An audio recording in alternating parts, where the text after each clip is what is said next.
Good morning. This is Friday the 28th, I believe, of October.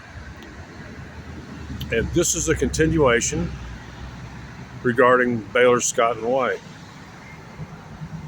Now, pre-COVID, see, it kind of amazes me. I've been with Scott and White this long, considering now this is the third doctor that's completely shit all over me. One of them had me locked up. Yeah, sedated, handcuffed, locked up. The next doctor immediately said, no, he was wrong. But the problem is to get out, you can't even get out within the 48-hour legal, you have to sign this mountain of paper, waivers, and guaranteeing that you won't, go after liability of the doctor who wrongfully locked you up. All I was telling Dr. Jason Morris Bowley or whatever was that, which the doctor in Austin understood completely, is that on a daily basis, one's mind is full of thoughts of harming other people because one is about to be harmed by the swarm of meth heads around them. That's what the doctor had me like. The doctor, Bowley, actually had a mental breakdown. I've recorded all this. It's on his complaint list. It's like September 24th, whatever. I had to do 6 days in lockup, sudden withdrawal, even though the other doctor killed his order within less than 24 hours. Said, no, you're fine. But then you've got to go through the book out process. See, by law, they're supposed to let you out in 48 hours. But no, they like to drag it out so they can milk the insurance companies and make sure that you're not getting out. Even though you're legally entitled to just walk out right then until you sign. They've always got some real hyper. Let me get off that. This is the third time I've been fucked over by a Baylor, Scott, and White doctor. Now, what I want to talk about, I've wasted 2 minutes doing this, is the fact that Baylor, Scott, and White years ago, before COVID, began to market to hypochondriacs. It was clear as day. If 5 years ago or more, you had the Baylor, Scott, and White app, which it's helpful in a lot of ways and stuff. It's, you get your reports and stuff on your phone. But when you have the app on your phone, it controls Google ad services. And so therefore, you're going to see their advertisements regularly. And they used to run about a 20-second unskippable ad that was clearly aimed at hypochondriacs. And that's the same thing I'm seeing at this clinic right here. It's 90% of the people going into and out of that clinic are hypochondriacs who don't need really any medical attention at all. But at least 5 years ago, this was the ad from Baylor, Scott, and White. A Mongoloid Asian woman is separate from the Caucasian Asian. A Chinese Oriental woman. Oh, Oriental's so racist. Comes walking out, comes on screen from the right stage, I guess would be and she steps out onto the lovely, back porch patio area of like a Lindell cedar home. Telling you right off the bat, that's even in a kind of a bad neighborhood. That's probably a $200,000 to $300,000 home. She's never mentions what she does, but that means she's probably in high tech or middle management or married to the right.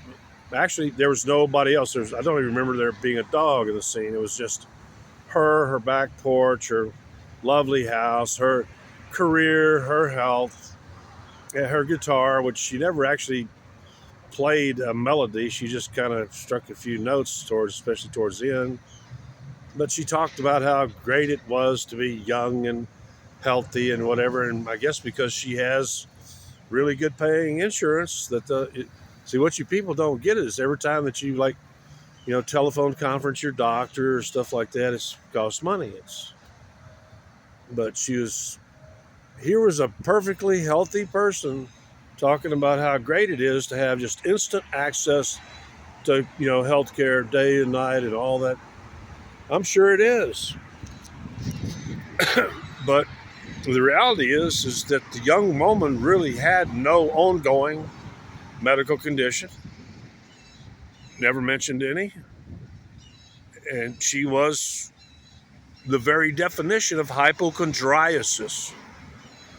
Hypochondriasis is an abnormal that's what Scott and White started marketing to at least 5 years ago through their own Google ads, their own Android Google ads and app, etc. Was there We're appealing to healthy young people, well-insured young people, to be sure and spend a lot of money with them on their wellness checks and calling and talking to their doctor over the phone and the nurses over the phone, because every time you do that, that's billable. But they were really focusing on the majority of America. They were targeting correctly. I mean, I've got to admit, it's a brilliant, go after the people that are not sick but think they're always sick. The Sheldon Coopers of the world.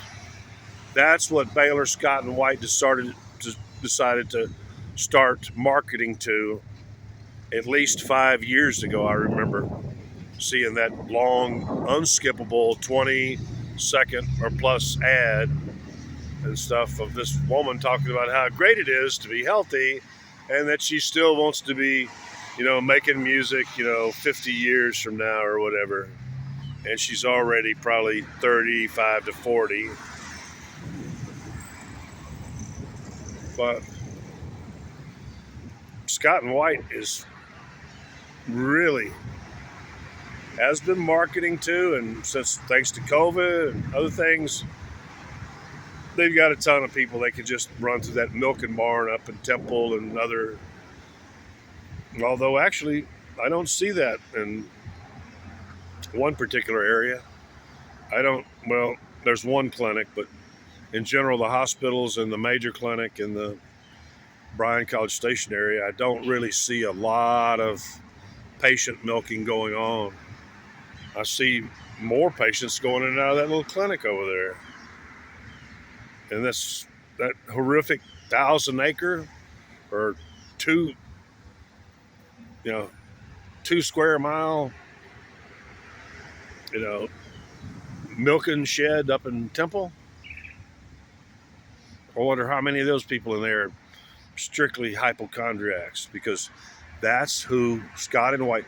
All you really have to do, any intelligent person, if you're to watch that 20-second commercial by Baylor, Scott and White 5 years ago featuring the Asian woman, where she talks about how great it is to be healthy and she plans on still playing her music, and when she's 50 years from now, when she's 80 or 90 years old, and be in perfect health thanks to Baylor, Scott, and White.